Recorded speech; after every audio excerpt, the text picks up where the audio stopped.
Hey everyone, and welcome back to the channel. Today, we're diving deep into one of the biggest debates in the world of nutrition, low-carb versus low-fat. If you've ever tried to lose weight, you've probably asked yourself, should I ditch the bread or the butter? It's a question that has fueled countless diet trends, heated arguments, and a whole lot of confusion. So, let's clear the air. As a nutritionist, I'm here to break down the science, bust some myths, and help you figure out which approach, if any, is truly better for shedding those extra pounds. Stick around, because by the end of this video, you'll have a much clearer picture of how to build a sustainable and effective eating plan that works for you. First, let's understand what we're talking about. What exactly is a low-carb diet?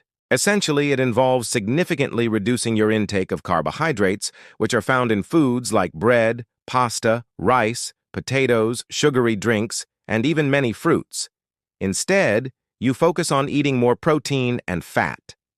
The most famous example is the Atkins diet, and more recently, the ketogenic, or keto, diet.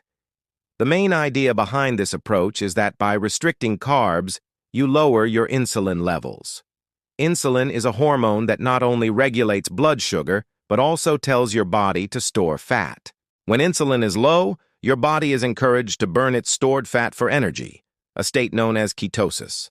Proponents of low-carb diets claim this leads to faster weight loss, reduced appetite, and better blood sugar control. On the other side of the ring, we have the low-fat diet. This approach has been a cornerstone of dietary advice for decades, promoted by major health organizations since the 1970s. The premise is simple. Fat is the most calorie-dense macronutrient. 1 gram of fat contains 9 calories, while a gram of protein or carbohydrate contains only 4. So, the logic goes, if you reduce your fat intake by choosing leaner meats, low-fat dairy, and avoiding oils and butter, you'll naturally consume fewer calories and lose weight. This diet emphasizes fruits, vegetables, whole grains, and lean proteins. Supporters argue that it's not just good for weight loss, but also for heart health, as it can help lower cholesterol levels. So we have these two very different philosophies. One says fat is the enemy, the other points the finger at carbs. Who's right? This is where it gets really interesting. For years, researchers have been conducting studies to compare these two diets head to head. You might expect a clear winner to have emerged, but the reality is much more nuanced. Some early studies suggested that low-carb diets led to more rapid initial weight loss. This is often because restricting carbs causes your body to shed a lot of water weight in the first week or two, which can be very motivating on the scale. However, when you look at longer-term studies, those lasting a year or more, the differences in weight loss between low-carb and low-fat diets often become surprisingly small, almost negligible. One of the largest and most famous studies on this topic was the Diet Fit study from Stanford University. It was a massive year-long trial that assigned over 600 overweight adults to either a healthy low-carb or a healthy low-fat diet. The researchers told both groups to maximize their vegetable intake, minimize processed foods, and focus on high-quality, whole foods. The results were fascinating. After 1 year, there was no significant difference in weight loss between the two groups. People in both groups lost, on average, about 12 to 13 pounds.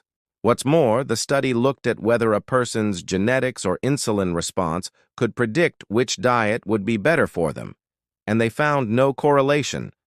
So, what does this tell us? It suggests that the best diet isn't about simply being low-carb or low-fat. The key factor seems to be overall diet quality and, most importantly, adherence. Think about it. A diet is only effective if you can actually stick to it. The Diet Fit study succeeded because it emphasized healthy, whole foods in both groups. A low-carb diet of bacon and butter is very different from a low-carb diet rich in leafy greens, avocados, nuts, and fish. Similarly, a low-fat diet of sugary processed snack foods is not the same as a low-fat diet based on fruits, vegetables, and lean protein. Quality matters more than the macronutrient ratio. The most important takeaway from all this research is that the best diet for you is the one you can sustain long-term without feeling deprived. We are all unique. Some people feel amazing and full of energy on a low-carb plan. They find that it crushes their cravings and makes it easy to control their portions. For others, the thought of giving up pasta, bread, or fruit is completely miserable. They might thrive on a higher-carb, lower-fat plan that feels more satisfying and easier to maintain, especially socially. There is no one-size-fits-all answer. Your personal preferences, cultural background, lifestyle, and even your metabolism play a huge role in what will work for you. So instead of getting caught up in the low-carb versus low-fat war, I encourage you to shift your focus. Let's stop demonizing entire food groups. Both carbohydrates and fats are essential for our bodies to function properly. Healthy fats are crucial for hormone production and brain health, while quality carbohydrates provide the primary source of energy for our brain and muscles.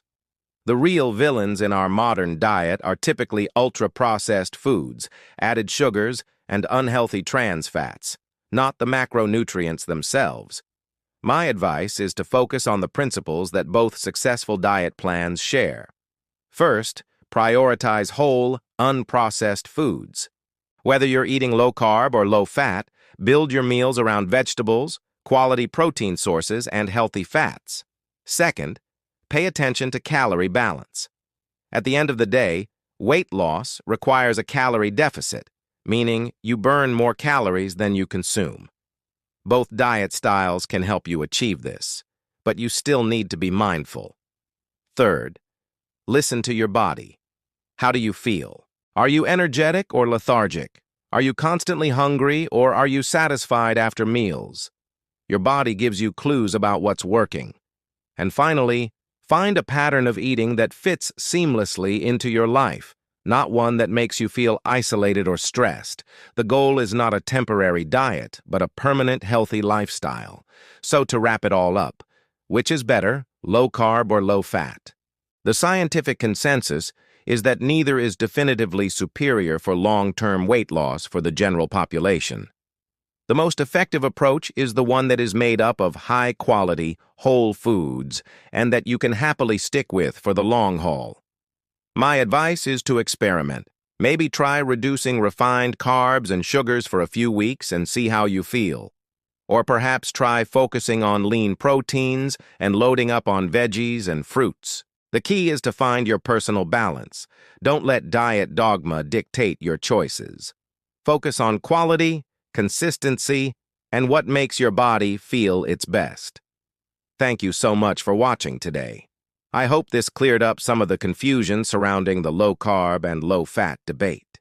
If you found this video helpful, please give it a thumbs up, and don't forget to subscribe and hit that notification bell so you don't miss our future videos. I'd love to hear about your own experiences in the comments below. Have you had more success with one approach over the other? Let's keep the conversation going. Stay healthy, stay curious, and I'll see you in the next one.